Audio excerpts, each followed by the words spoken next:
About a month ago, head coach Todd Graham was part of a shocking scandal surrounding his fit as Hawaii head coach. Allegations were made, mostly bad, about him, and players were transferring out left and right. Even his own son, Michael Graham, decided to get out, and that might not even be the craziest part. Todd Graham himself left the program shortly after, leaving behind a .500 record and a sour taste in fans' mouths.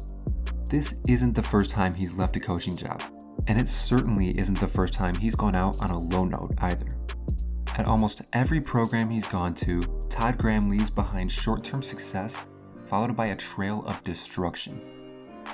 My name is Kevin Redfield from the Dropout Sports, and let's get right into it. Alright, hold up.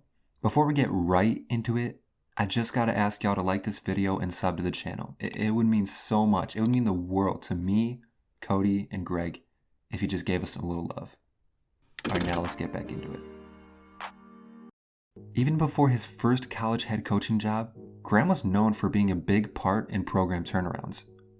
As a defensive coordinator at East Central University, he helped the program go from .500 or so to getting an NAIA national championship in 1993. Off his further successes at the high school level, Graham spent 5 seasons assistant coaching at West Virginia and Tulsa, where he helped those two programs go from 3-win teams to consistently winning teams. In 2006, he was given his first head coaching job at Rice University, a team that previously went 1-11. That year, he took them to a 7-6 record, their first winning season since 2001, and they improved across the board. Graham was rewarded with a raise and extension, but to the chagrin of everyone at the university, he immediately jumped ship and chose to be the next head coach of conference and division rival Tulsa. People in Houston were mad, including Rice band director Chuck Throckmorton, who had his band perform a piece entitled, and I kid you not, Todd Graham's Inferno.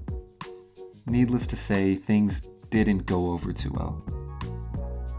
His next 4 years at Tulsa made Graham a hot name in the coaching realm as he led the Golden Hurricanes to 3 seasons with 10 wins or more. During those years, he coached Tulsa legends like G.J. Kenney and Charles Clay, while also getting notable wins against ranked Hawaiian Ball State teams and Notre Dame in 2010. I want to point out that the interesting thing to note about this run and his lone season at Rice is that it wasn't the defense that was carrying his teams, but it was the offense. For a former linebacker and overall defensive coach, you'd think he would have great defenses, but in his first 5 years as a head coach, Graham never had a team below 75th in the nation in points given up. Juxtapose that with his offenses, whom especially at Tulsa regularly scored over 30 and even 40 points a game. And I think we've got a pretty curious case here. Well, the answer can be found in Graham's ability to get major talent at the offensive coordinator position. In his first year at Rice, he went out and got former Texas quarterback and now former Houston head coach Major Applewhite. And at Tulsa, he had multiple big names, including current head football coaches Gus Malzahn and Chad Morris. Those guys would go on to make stars out of players, while Todd Graham reaped the benefits. When Graham left the program after that 2010 season, they had a couple good years under Bill Blankenship, but they weren't ranked again until 2020, and haven't gotten back to those highs of the late 2000s. In 2011, Graham announced he would be moving on to Pitt as their number 2 choice after Michael Haywood fell through for, let's just call it reasons. They ended up going 6-6 in the regular season, which surprised some since they had a lot of young rising talent in names like Tino Sinceri, Devin Street, and even the great Aaron Donald. But the most shocking part of this isn't even the lackluster record. Before their bowl game that year, Todd Graham was in early talks to become the next head football coach at Arizona State. After the AD of Pitt told him he was under contract and couldn't talk to any other schools, Graham basically gave a big FU to all of Pittsburgh, resigned on the spot, and became the next Arizona State head coach all within the span of one single day. And the worst part of all of it is that he broke the news to his players by having one of his assistant coaches forward a text to them. Think about that. That'd be like getting broken up with, not just over text, but from a text that wasn't even sent to you first or by the other person. Man, I can't imagine how this felt to Pitt players, but I think wide receiver Devin Street put it best in saying this: "It's been all a lie this whole time. Everything he told us has been a lie." Despite that 1 year at Pitt, Todd Graham still had that reputation of rebuilding programs quickly, and for Arizona State, he did just that. After not having an over 500 record in their previous 4 seasons, the Sun Devils hit the road running with an 8-5 record in 2012 and 2 10-win seasons the following 2 years. The usual Grahamisms reign true at A-State. An amazing offense led by a capable quarterback and an eventual head coaching offensive coordinator in Mike Norvell, and a below-average defense. In 2015, though, the cracks started to show. After being ranked 15th in the preseason poll, A-State went 6-7 with a bowl loss to West Virginia.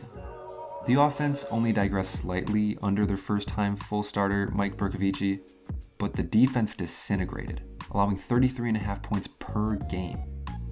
The next year, Mike Norvell left for Memphis, and their woes continued, having a 5-7 record and their first season not having a bowl game since 2010. 2017 would be Todd Graham's last season coaching at Tempe, as he posted a 7-6 record, but it wasn't enough. Since then, the Sun Devils haven't won over 8 games in a season, and with Jaden Daniels transferring and Herm Edwards under scrutiny, the program hasn't been steady since. After 2017, Todd Graham went on to do some soul searching, i.e. trying to learn how to be a better coach from other coaches. In 2020, though, he came out of nowhere and landed the Hawaii job after a 10-5 Nick Rolovich season. He came in the midst of a pandemic-ridden season, but the program was still coming off of a high that could have carried over. With that said, in 2020, Todd Graham did? Okay. The Rainbow Warriors had a 5-4 record dealing with a lot of roster and coaching turnover. 2021 went much of the same with a 6-7 record including high highs and low lows. After this season though, things started to get real spicy. Hawaii players started to come out against Graham for mistreating them and not understanding the culture. Players were transferring left and right, from starters to bench guys, and as we said earlier, even his own son, Michael Graham, entered the portal. This led to a lot of people on and off the islands questioning what was going on at UH. The Hawaii State Senate even called an inquiry on January 7, 2022 about Todd Graham and the state of the program. Hawaii players and parents testified, saying a lot of damning stuff, including stories of Graham thinking a player's ukulele playing was, quote, effing annoying, and him even being overheard calling Hawaii a third world country for not having Diet Coke in a vending machine.